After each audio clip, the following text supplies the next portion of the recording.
It is the ability to understand both strategy and tactical skill. This is one of the things that my mentor taught me. One of my mentors taught me early on. I was very tactical. I was like, let's do this, let's do that. And she really made sure that I took the time to understand strategy and actively built strategic plans and how these strategic plans ladder up to overall company goals, so that I knew how to best tactically execute a plan. And so over the years, I really learned that many people understand strategy or tactical execution and not both.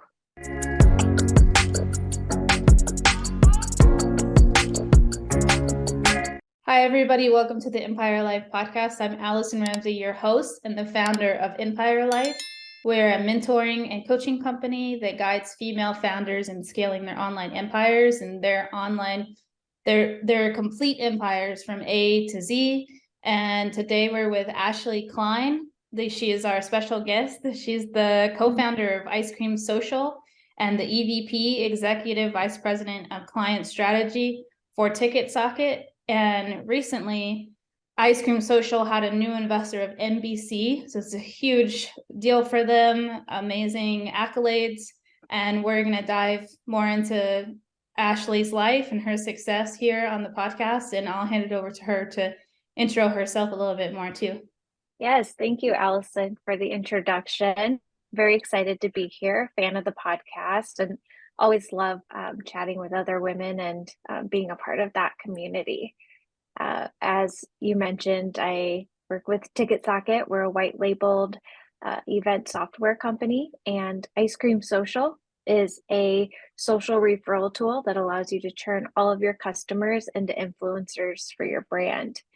And I've been doing digital marketing myself for over 15 years. So that's a majority of my background. And at Ticket Socket, what I do is help our clients with their marketing strategies to help them sell as many tickets as possible without increasing their marketing budget. So we focus on a comprehensive strategy and little tactics and tweaks and optimizations along the way that we can do to help them sell tickets. To sell out, essentially. I'm guessing. Absolutely. Like to fill the seat. Yes. I have a Always quick the goal. Of course. I mean, myself, I've had a lot of different events, and I'm at the point now where I want to have really curated, elevated events that are for super niche down and for like they could be previous clients or current clients and small group of women. Whereas before I've had also the events was like it's very low ticket amount and everybody come and let's get Empire Life known and each other's businesses known and network. So I have done all of the in between and the events. I was wondering if you could tell me what is the main difference between, I know I'm sure maybe you get this question a lot, between Ice Cream Social and Ticket Socket and Eventbrite. Sure, great question. So we'll start with Ticket Socket and Eventbrite. They are essentially competitors in a sense, but we kind of touch for the most part different type of client base. Eventbrite is a little bit more self-serve, where anyone could sign up, create an event, sell tickets. Ticket Socket, we do set you up with your own website, and we're what's called white labeled. And what that means is no one knows who Ticket Socket is. We don't have a brand that people know, such as Eventbrite or Ticketmaster.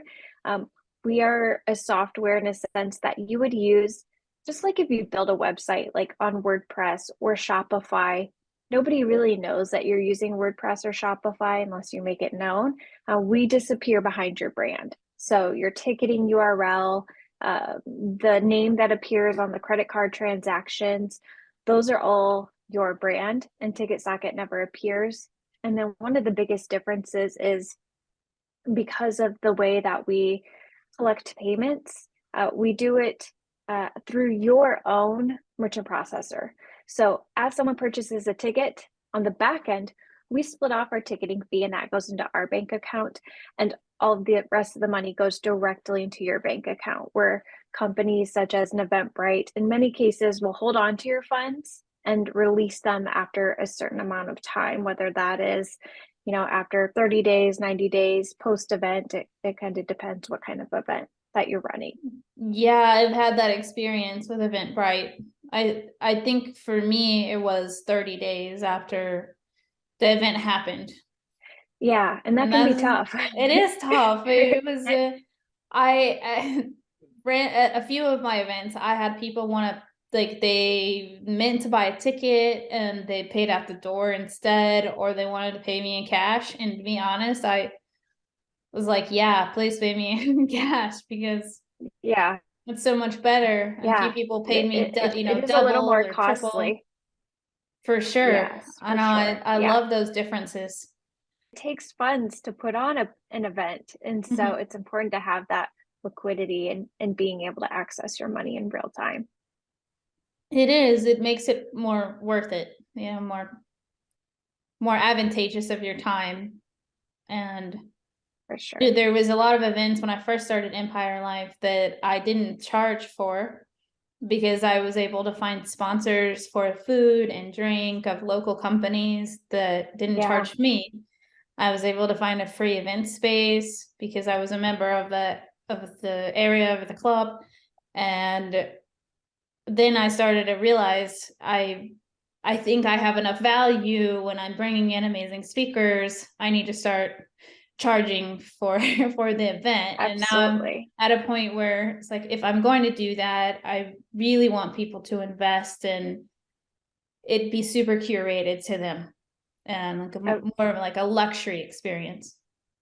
Absolutely. The last thing I would add to that really is uh, your data. Data is such an important piece today, and your customers are your greatest asset when it comes to your brand.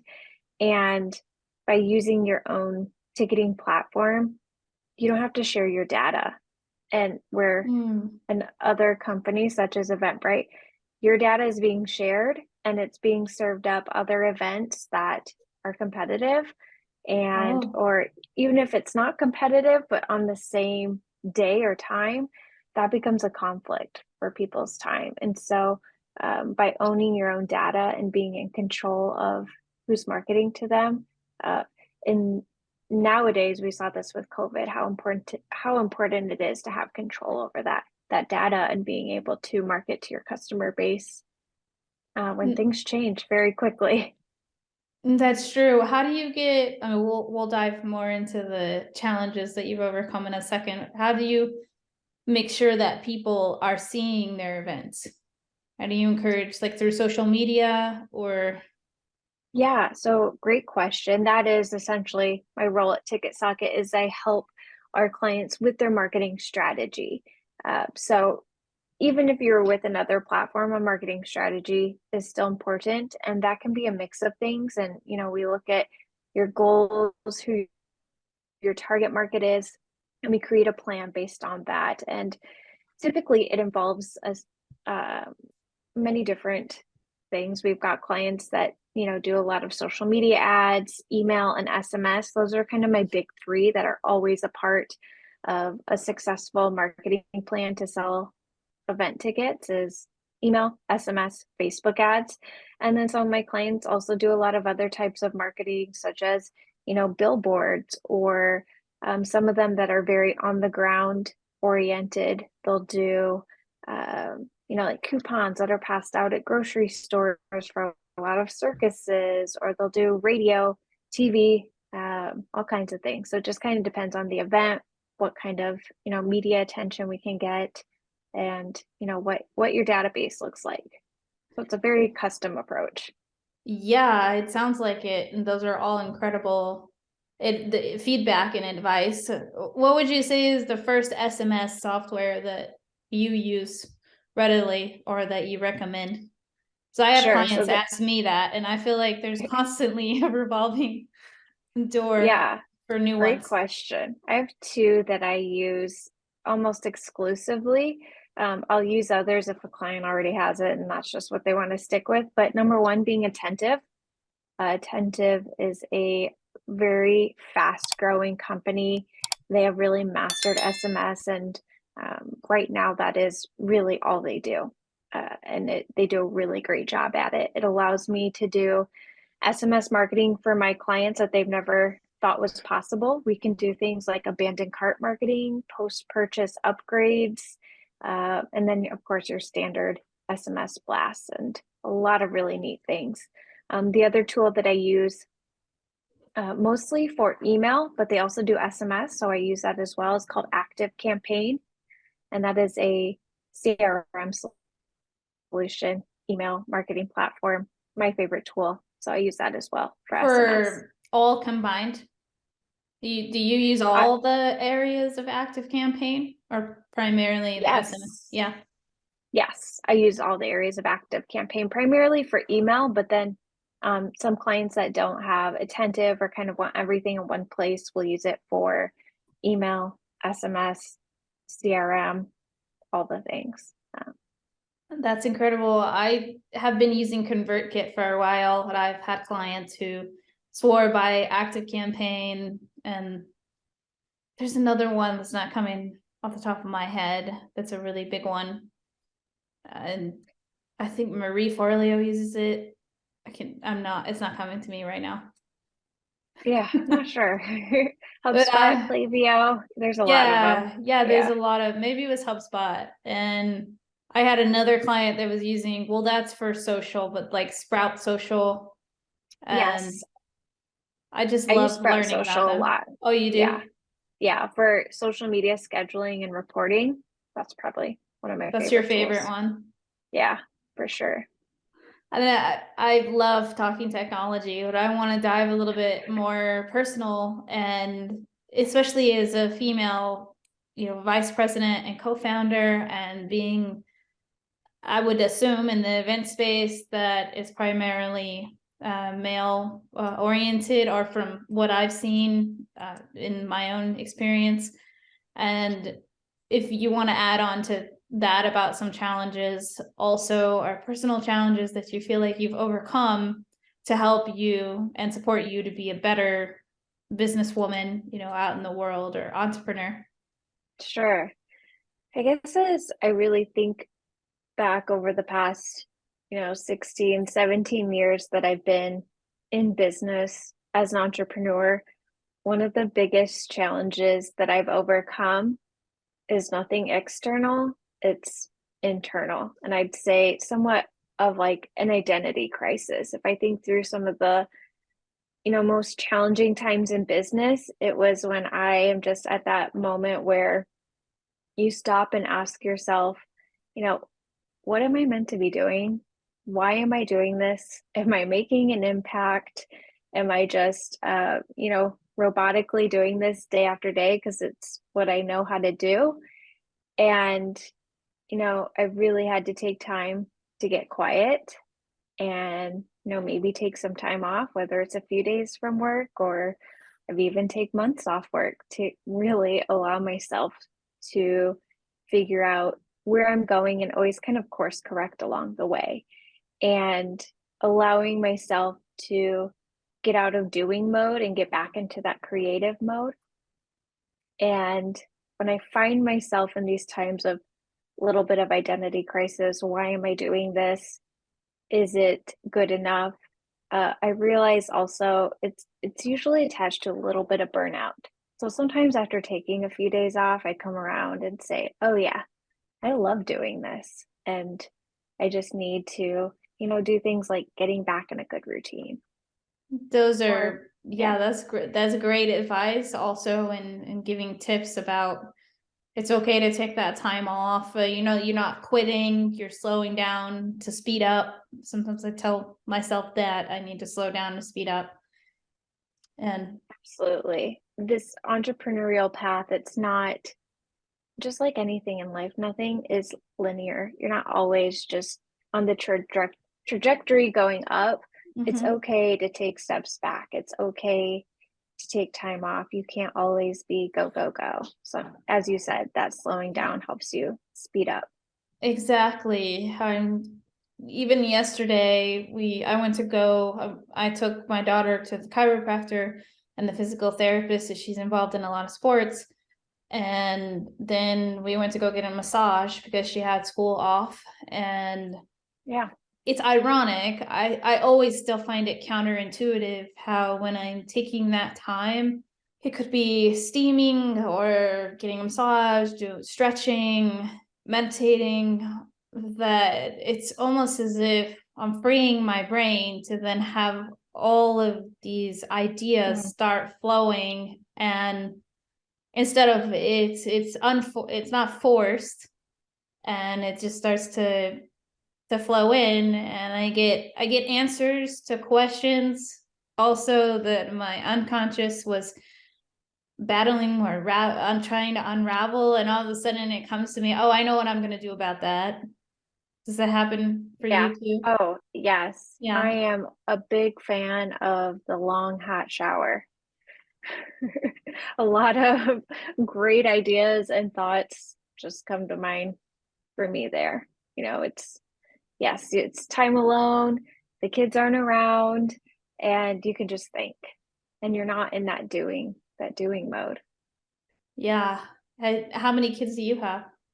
I have two kids. I have a 13-year-old boy and a 10-year-old girl. Okay. Yeah, my daughter is 15 when we're recording this. Oh, Oh, nice. we have Yeah. that in common. I didn't even know. Yes. Yeah.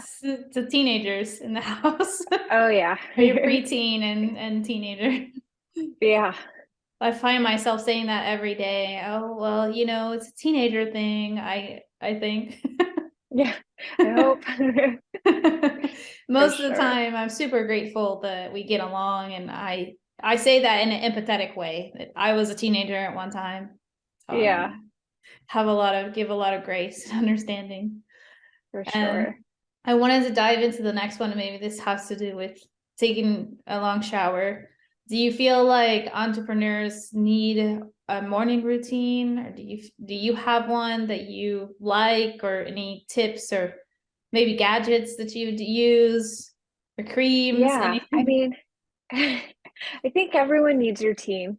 I think routine Mm-hmm. is an important part of success, and you just need to find one that serves you best. If that is in the morning, great. If you cannot make it happen in the morning and it has to happen in the evening, if you can do both, even better. But I also have found myself in times where I'm so attached to a morning routine where if I can't do it because something comes up, kids get sick or something happens, then it can completely throw off my day. And so I've had to relinquish control a little bit and just, yes, try to do morning routine every day. And if I can't, I've got a couple grounding things within that routine that I'll squeeze into uh, midday, maybe a lunch break. And usually those anchoring things for me is a meditation. And for meditation, I'll use the Calm app as well as big fan of an app called Trip, TRIPP. So it's a virtual reality meditation. Very neat. Oh, So yes, it's fun. that's super And cool. it is. So if anyone has an Oculus, check out Trip or another VR. It's not just on the Oculus. Usually meditation and a quick Peloton ride, those are kind of my two grounding items. And then, yes, most days I try to make space for, journaling, gratitude, reviewing goals, just giving myself space to think. So I'll try to carve out a couple hours in the morning before everyone wakes up. But realistically, there's a couple days a week where it just doesn't happen. And I have to just kind of be graceful with myself and say it's okay. The day can go Yes. on. Yeah. I have the same I guess I would also call it like Yeah. perfectionistic. I don't know if that's a word, but being a perfectionist. Yeah. And you're so excited the night before, I'm gonna wake up at this time because then I'm gonna have 2 hours of free time, and I'm gonna get this done in that time, and then I'm gonna do this other thing, and I have to give myself grace too, because there's been, especially here in Texas, sometimes there's really high allergies because it never gets very cold. Yeah. So it doesn't freeze, and the allergy content can be high, even though it doesn't affect me that much, thankfully. But it'll give me some sinus pressure. So there could be mornings when I wake up and I need to sleep that extra hour in order to be productive for the rest of the day. So then I need to forgive myself for sleep. I completely understand what you mean. Absolutely, for sure. I think it is that perfectionist trait. Yeah. And then you could also feel like behind, because if you plan certain things to do in those 1 to 3 hours of the morning before everybody got up, and then you're like, well, I didn't get this done, so now I'm behind. That's a constant mental groundingness or letting go Yes. for me too, if something Yes, for doesn't go sure. as planned. It's a cycle. It is. And like you said, giving grace. And that leads me to the next question. Ashley, what do you feel like, or how do you handle when any kind of resistance starts to come up, which could be resistance for what we just talked about? Yeah, good question. The number one thing I do when I'm feeling resistant to anything is so simple. Pause, get quiet, go inside, whether that's taking a 10-minute break and just, thinking, uh, or if I have the luxury of time, a hike.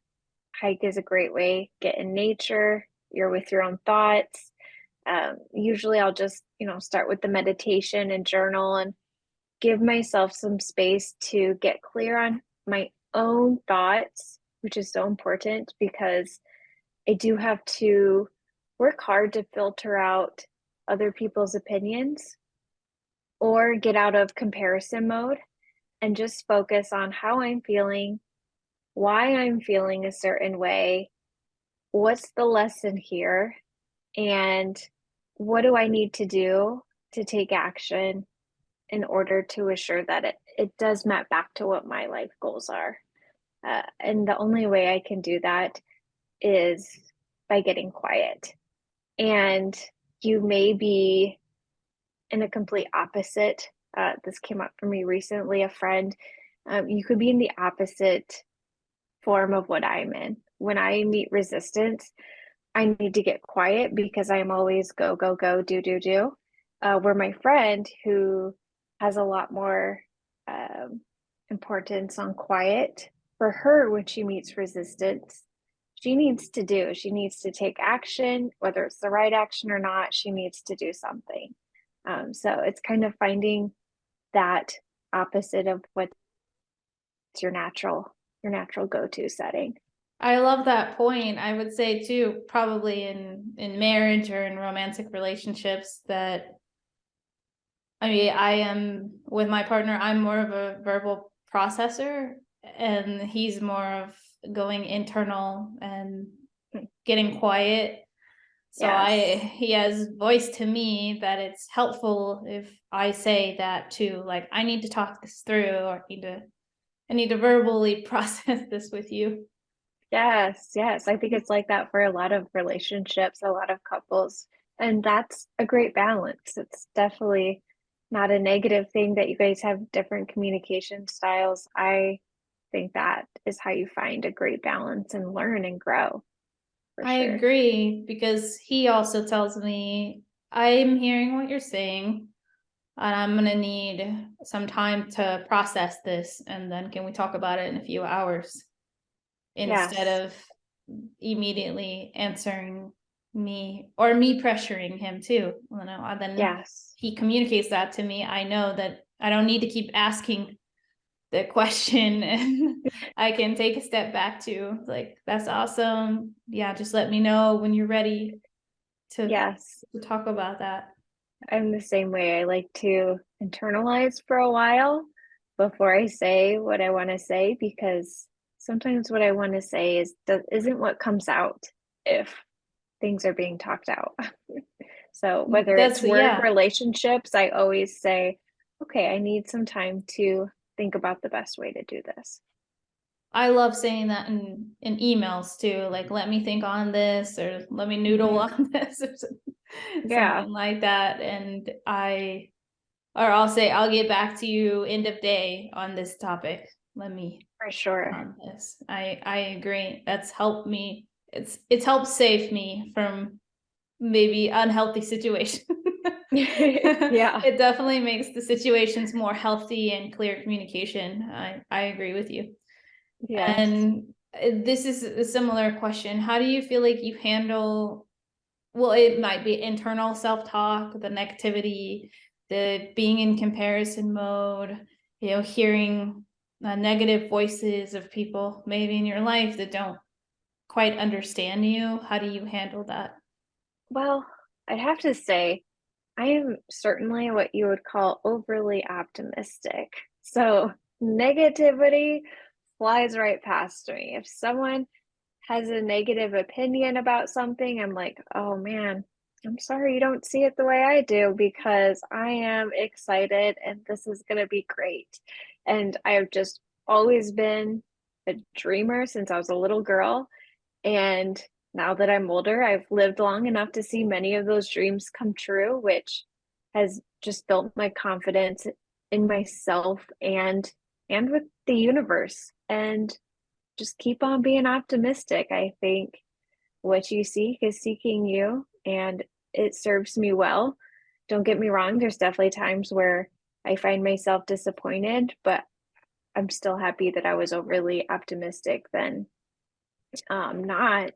And I would have to say, though, I enjoy living in this overly optimistic bubble, but do know I keep myself surrounded by people that I very much so trust who could very well be categorized as realists, and that keeps me grounded when I need it. That's great. It's great feedback. Yeah, I'd say my partner is also a realist, and even my child is a realist to some extent. She has a good balance. Yeah, And myself too. I think I'm more of I'm super analytical, yet at the same time, I have an easier time seeing all the different paths that someone or myself could go down. And then if there's three, then this would be the outcome of that one, and this, that one, and that one. And then also looking at the big picture. Okay, well, what is the outcome that we want here? That would be right. best for everybody. And then which is the path that's going to get us to that outcome. That's more how my Yes. brain works. Yes, agree. And this is one of my favorite ones, Ashley. And you were touching on how you've been a dreamer since you were little. And I would love to hear a childhood story reflecting on, could be about events like gathering people together. So I love what I do with marketing. It drives me, it's fun. I enjoy it. And growing up, I wouldn't say this is a story, but growing up, like many kids, I loved to play video games. And my brother and I had a Nintendo. And for most of our childhood, we only had a couple of games. And once you beat the game, it's done. And you kind of have to find and make up new challenges within a game to keep it exciting. So my brother and I, we'd play a lot of Mario. So we'd say, okay, we beat the whole game. Now let's see how quickly can we beat it. Let's see how many coins we can get and just kind of max out and create these different challenges within a game to keep it exciting and fun when you're playing the same game over and over and over again. And honestly, that's a lot of marketing, a lot of event marketing. I've got a base strategy that works. That's where we start. And then once we dive in and it's being executed, you gotta you gotta get in there and get creative and optimize some things. And so having an obsession for video games, and I like to tell this story because one, I have kids who love to play video games, and two, just growing up loving video games and not being the greatest student, I also well, I had big dreams for myself. Maybe my parents at the time were a little worried about what my future may look like. It's okay. Video games serve a purpose, and it really developed that muscle of optimization for me, which is the aspect of marketing that I love. How do I take a campaign that is flailing and bring it back to life? Or how do I take an already successful campaign and just blow it out of the water and make it better and set new benchmarks for ourselves? Yeah, the amen to all of that. I wasn't allowed to have a Nintendo, or it was seen as, I grew up, in more in poverty, as you would say. And so I was told, oh, it's too expensive, it's too expensive. And then I had a job, my first job, when I had like a little businesses going on the playground and things to try to make extra money. I think I was 14, and I rode my rollerblades to my first job at a local pool. And then I took some of that money and I bought a used Sega and some games. Yes. So Yeah. that one, like Sonic, Yes. and The Hedgehog. so since I bought it, my parents couldn't really say not Yeah. much about it because I bought it. And You then earned it. I think I got a used Nintendo too at some point. What was Mortal Kombat on? Was that on Sega too? I Because don't I think remember. I bought that one, and I bought Street Fighter, and then I would read the combos that you could do for those and Yes. play my brother. I have a brother too, an older brother, and he would get very upset that I would beat him if I beat him, because he was extremely Yeah. great at all the games. Like anything he did, he was great at the video games and sports too. So if I was able to beat him, he would be like, I think you were cheating. And I Yeah. was like, no, I read the manual. I know the combinations now. I can do like a Yeah. fireball and or the Right? special flips or chains, and I had a great Yeah. time trying to remember those, and then practicing against the game, and then playing whoever would play me on it. Yes.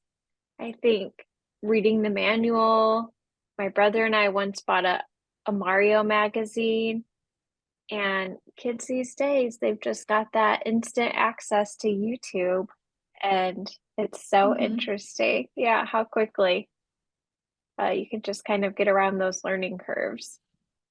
That's true. My daughter was watching in, what is that, with the bot Minecraft.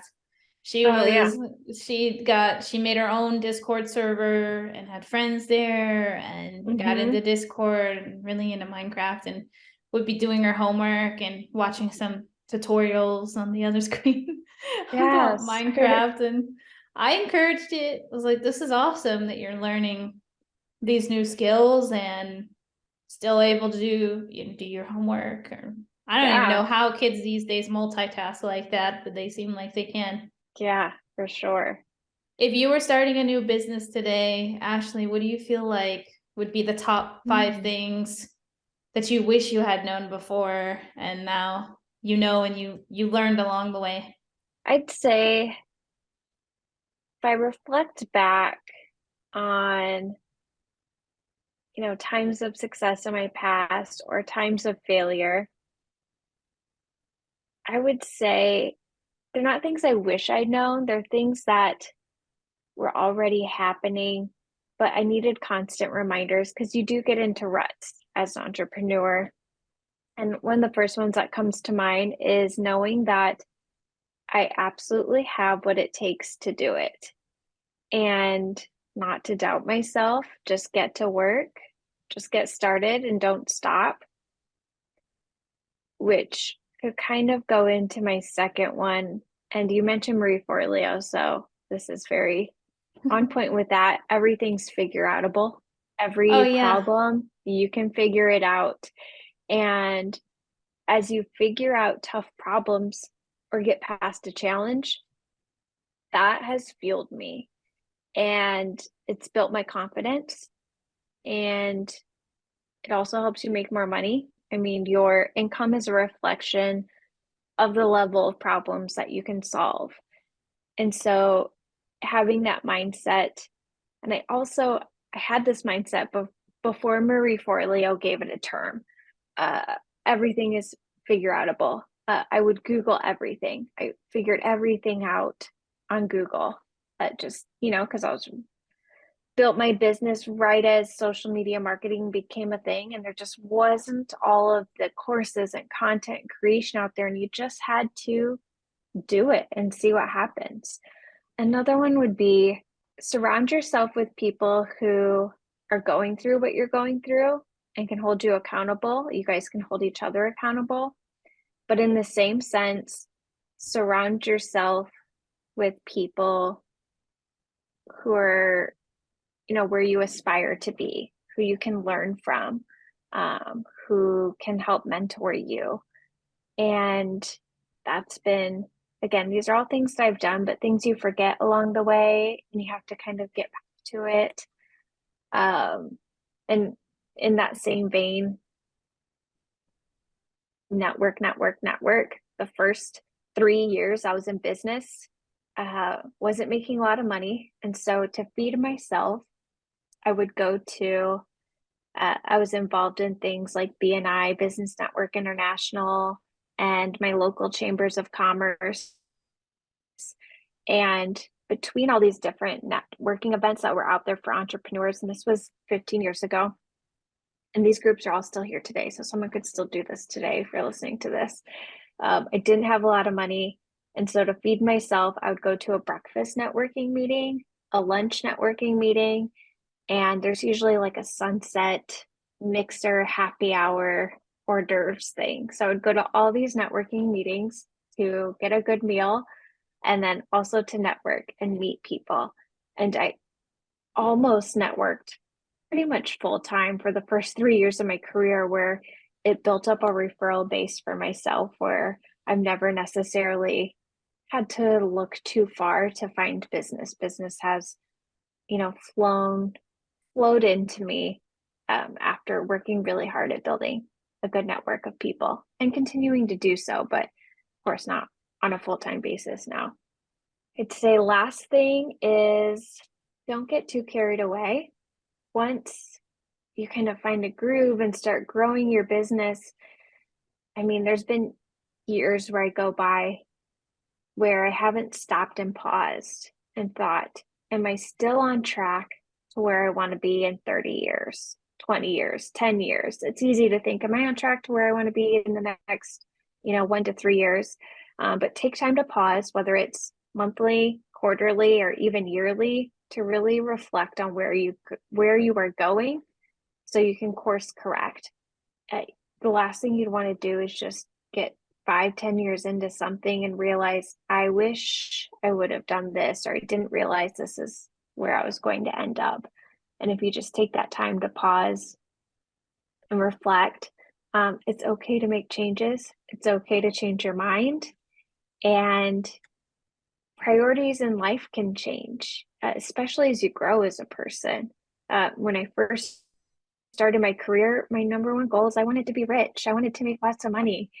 And as you get older, sure, you still want to make money, but what that means has different meaning. You've got different priorities. You've got children. You want to focus more on relationships and being happy. And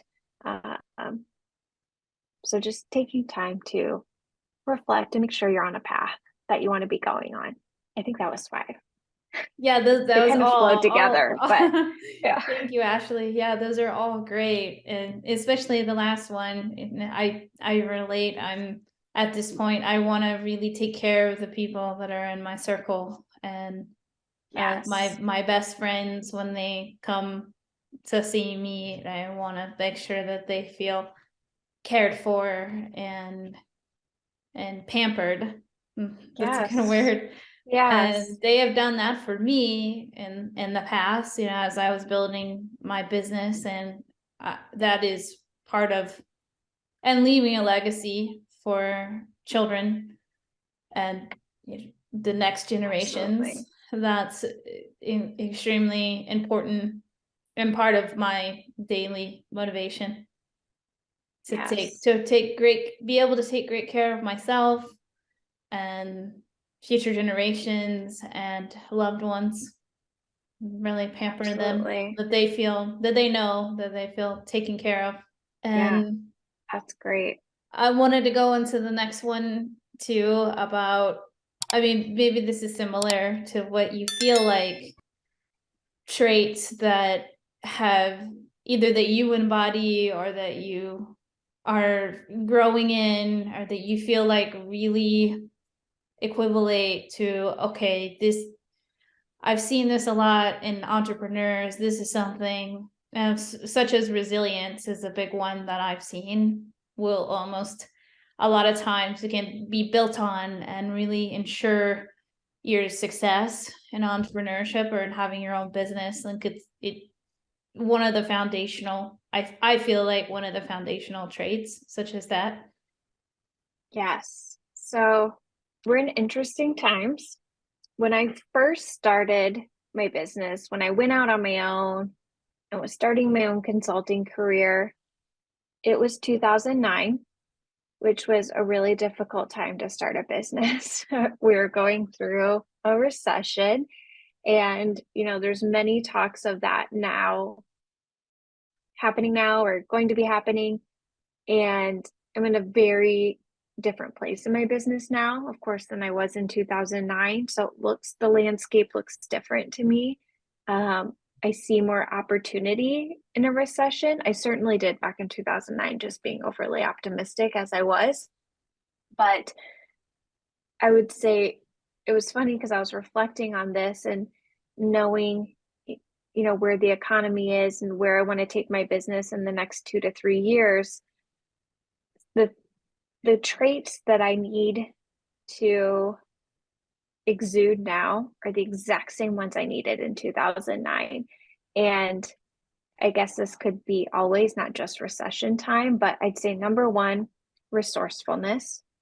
Have to be resourceful, especially if anyone's in marketing. I mean, there's always, or business in general, there's budget cuts. You got to, audit your expenses. You got to get rid of what you don't need and focus on,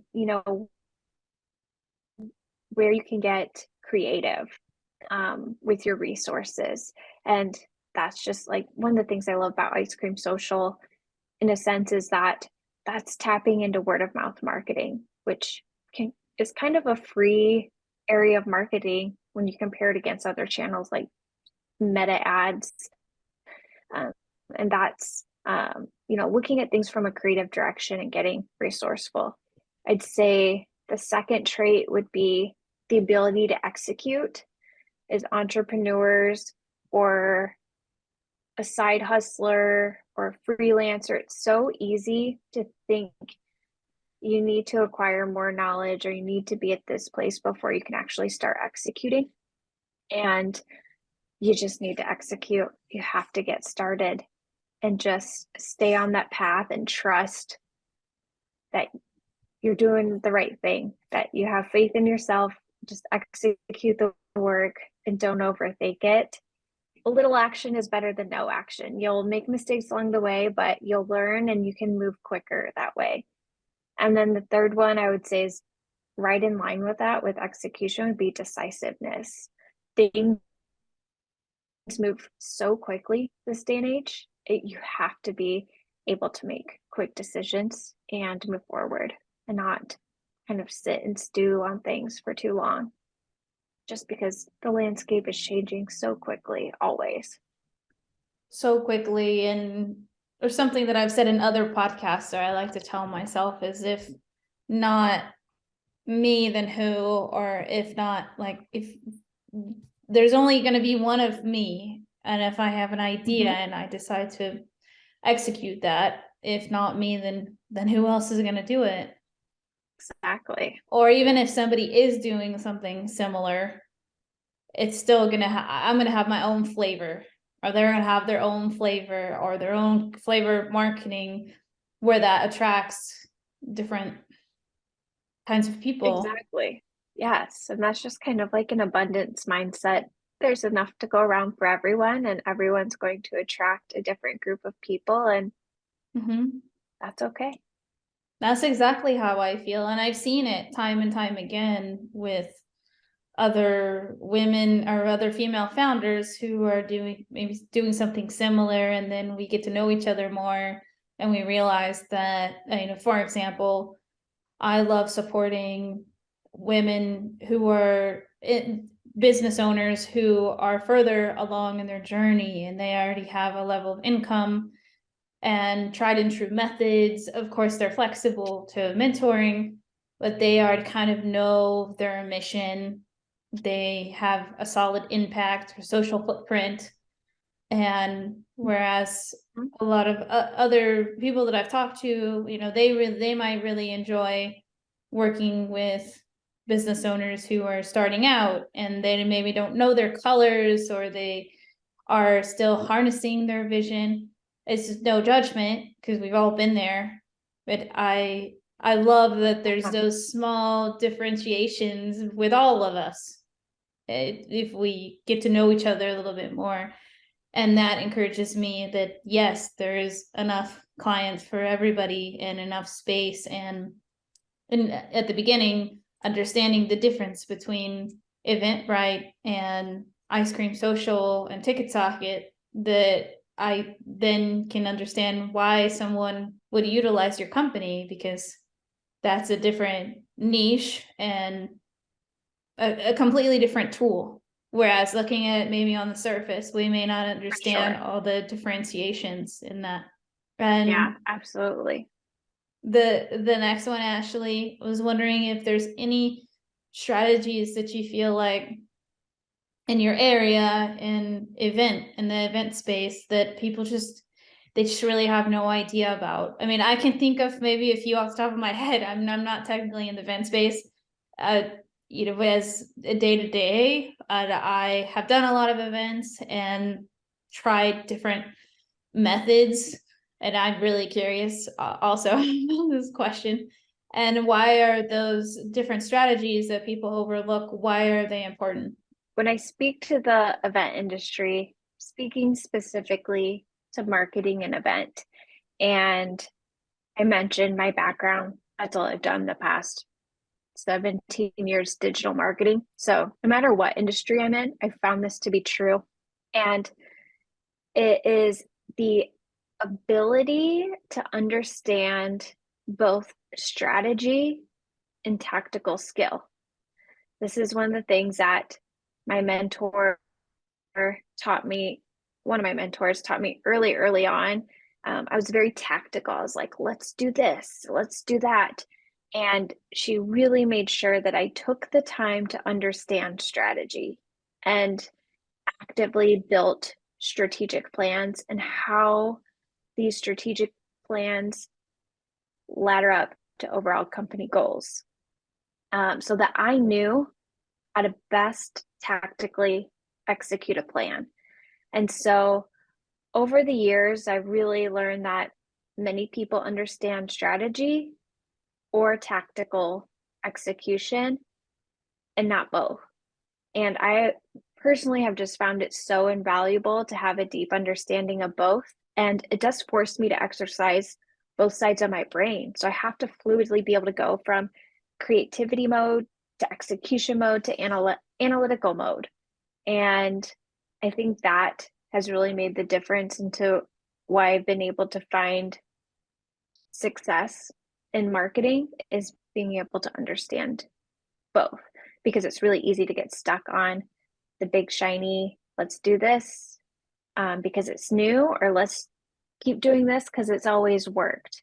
And being able to kind of fit everything together like a puzzle piece, because nothing can work independently. You need to be able to pull it all together to have the most successful marketing plan, to have the lowest cost per acquisition, to have the tightest marketing budget that you can.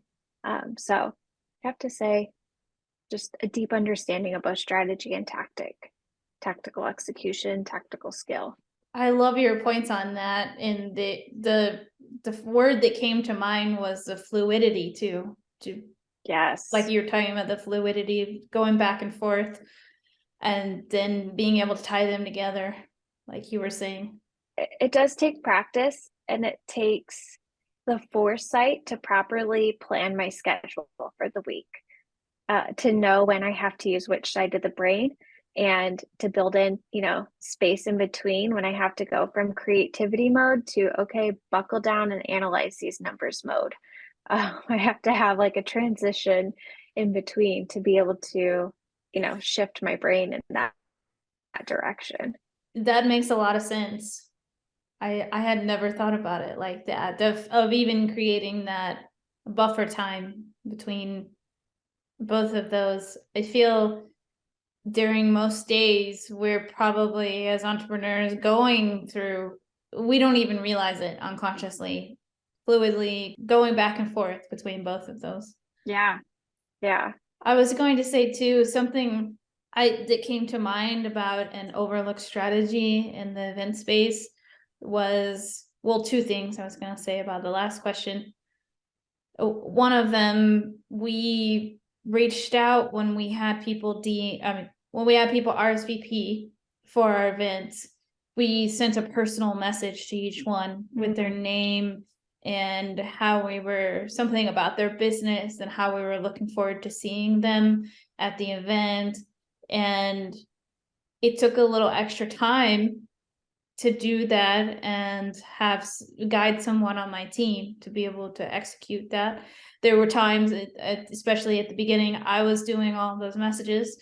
So if 75 people RSVP'd and I was sending 75 messages in that time, and then maybe answering questions about the event, because a lot of times it would start a conversation, even if they didn't come to the event, it would start the blossoming of a new relationship online. And I felt like that was a huge overlooked strategy that a lot of people do not do. And I have signed up for events and even asked questions to get no answer, back from them. And so I definitely think that that's one that came to mind. Yes.